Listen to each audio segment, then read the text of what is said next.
အားလုံးပဲမင်္ဂလာပါကျွန်တော်တို့မီဂါမင်းရီယာစတိတ်ရောက်ရှိနေရတော့မြောက်တကုံ36ရက်ကွက်တပင်းရွှေထီးနဲ့ကြောကတ်မှာရှိတဲ့22ပေပေ60မှာရှိတဲ့အိမ်လေးနဲ့မိတ်ဆက်ပေးကြပါမယ်ခင်ဗျာ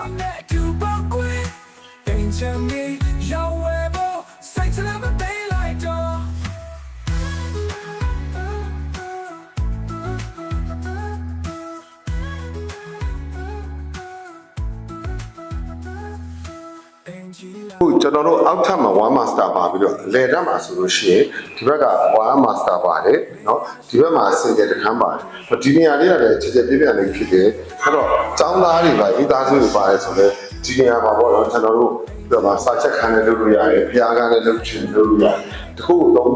တဲ့ဟာမျိုးလုပ်လို့ရအောင်เนาะအပေါ်တက်မှာဆိုတော့ဝရန်နာကရှေ့နောက်ပါရှိတာဖြစ်ပါတယ်ခင်ဗျာเนาะဝရန်နာရှေ့နောက်ပါရှိတယ်ကျွန်တော်တို့လိုက်ကြည့်ပြပါဦးခင်ဗျာ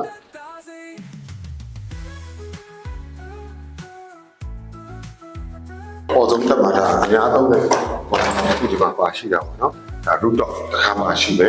နောက်တစ်ခုကကျတော့ဒီဘက်က master dot ကိုဆိုရင်ဒါ master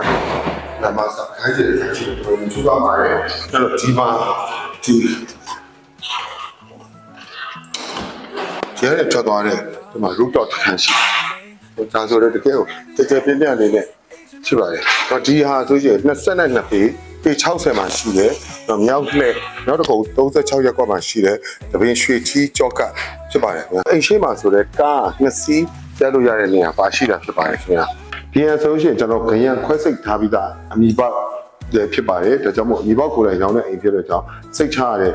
ရုပ်ချရလို့ကျွန်တော်မိကမင်းကြီးရစိတ်ကလာရိုက်ပြီးတာဖြစ်ပါတယ်ခင်ဗျာ။ခရမ်းအမိပေါက်ပေးပါခင်ဗျာ။စိတ်ဝင်စားရဆိုရှင်ကျွန်တော်တို့မိကမင်းကြီးရအစိတ်နဲ့ဆက်သွယ်လို့ရပါတယ်။ကျိုးတူများလည်းဆက်သွယ်လို့ရပါတယ်ခင်ဗျာ။အားလုံး welcome ပါခင်ဗျာ။ကျေးဇူးတင်ပါတယ်ခင်ဗျာ။